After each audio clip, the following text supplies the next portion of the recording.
Hello बंधुरा आज के देखो माছের তেল রান্না করব। তো আজকে মাছের তেলটা আলু আর পেঁয়াজ দিয়ে রান্না করব।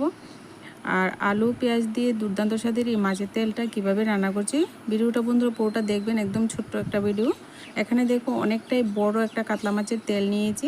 তেলটাকে ভালো করে ধুয়ে কেটে কুটে পরিষ্কার করে নেব। আর এদিকে আমি চুলায় কড়াই বসিয়ে দিলাম। এখানে দেখো আলু নিয়েছি 3টা, পেঁয়াজ নিয়েছি 3টা, কুচি করে কেটে নিয়েছি। আলুটা একদম সরু সরু করে কুচি করে কেটে নিলাম। এদিকে আমার উনুনটা ধরে গেছে। এবার কড়াইটা গরম হয়ে গেলে এখানে আমি সরষের তেল দিয়ে দিব। অল্প পরিমাণে একটু তেল দিতে হবে, যেহেতু এটা মাছের তেল, তেলের মধ্যে প্রচুর তেল উঠবে। এখানে পেঁয়াজটা দিয়ে দিলাম। পেঁয়াজটাকে সুন্দর করে একটু গোল্ডেন কালার করে ভেজে নিচ্ছি। বন্ধুরা, তোমরা যদি নতুন বন্ধু হয়ে থাকো আমার চ্যানেলে, আমার এই ছোটো ছোটো গ্রামীণ রেসিপিগুলি ভালো লাগে, প্লিজ লাইক করবেন, কমেন্ট করবেন আর ছোটো চ্যানেলটির পাশে থেকে একটু সাপোর্ট করে এগিয়ে নিয়ে যাবেন। দেখুন পেঁয়াজটা কিন্তু অল্প একটু ভাজা হয়ে গেছে, এত সম্পূর্ণ ভাজতে হবে না। তো এখানে আমি অল্প একটু আদা বাটা দিয়ে দিলাম। অল্প একটু আদা বাটাটাকে ভালো করে কাঁচা গন্ধ যাওয়া পর্যন্ত কিন্তু ভেজে নেব। তো যখন দেখবেন সুন্দর কাঁচা গন্ধটা চলে গেছে, তো এখানে আমি আলুটা দিয়ে দিচ্ছি। আলুটাকে ভালো করে নেড়ে চেড়ে ভেজে নেব। এবার এখানে পরিমাণ মতো হলুদ দিয়ে দেব, কাঁচা লঙ্কা চেরা দিয়ে দেব এখানে কিছু পরিমাণ। আলুটাকে কিন্তু একটু সময় ভেজে নিতে হবে, ভেজে নিলে কিন্তু তেলের মধ্যে ভালো একটা সেন্ট আসবে। তো প্রথমে কিন্তু আলুটাকে একটু অল্প সময়ের জন্য ভেজে নেব।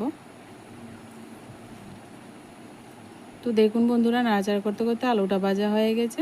তবে এখানে আমি এবার তেলটা দিয়ে দিলাম, মাছের তেলটা।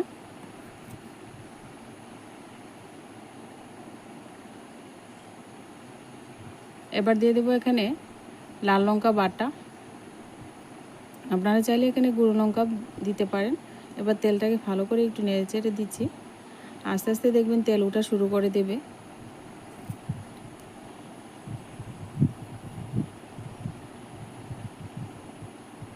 এবার পরিমাণ মতো লবণটা দিয়ে দিলাম।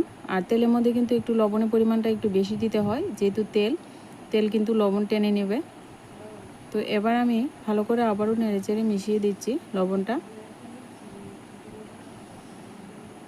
এবারে এখানে আমি দিয়ে দেব ভাজা জিরা ধনে গুঁড়ো।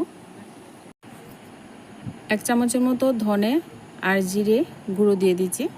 আর ধনে জিরে গুঁড়োটা একটু ভাজা, তার জন্য পরে দিলাম। আপনাদের যদি কাঁচা হয় তাহলে আগে দিয়ে দিবেন। এবার এখানে আমি পেঁয়াজ দিয়ে দিচ্ছি আরও 2টো, যেহেতু আমি একটু পেঁয়াজ আর আলু দিয়ে তেলটা রান্না করছি। তো এই পেঁয়াজটা দিয়েছি, এই পেঁয়াজটা দেওয়ার পর কিন্তু এই পেঁয়াজটা কিন্তু একটু মুখে পড়বে, তার জন্য একটু পরে দিলাম। আর এই পেঁয়াজটা একটু ভারী করে কেটেছি। এবার আমি একটু সময়ের জন্য ঢেকে দেব। একটু সময় পর কিন্তু ঢাকনাটা উঠিয়ে দেখিয়ে দিচ্ছি। দেখুন কতটা তেল উঠেছে। তো তেলটা কিন্তু সম্পূর্ণ গলে গেছে। তো এই পর্যায়ে কিন্তু তেলটাকে ভালো করে আরও একটু ভাজতে হবে। তেল কিন্তু যদি আপনারা কাঁচা কাঁচা রেখে তেলটা রান্না করেন তাহলে কিন্তু পেটের সমস্যা হতে পারে। তার জন্য তেলটা ভালো করে জাল করে কিন্তু রান্নাটা করে নিতে হয়। তো বন্ধুরা, আরও একটু সময় রান্নাটা করে নেব, তারপর কিন্তু নামিয়ে পরিবেশন করব। দেখুন আস্তে আস্তে করে আলুটা দেখবেন একদম ভাজা ভাজা হয়ে যাবে।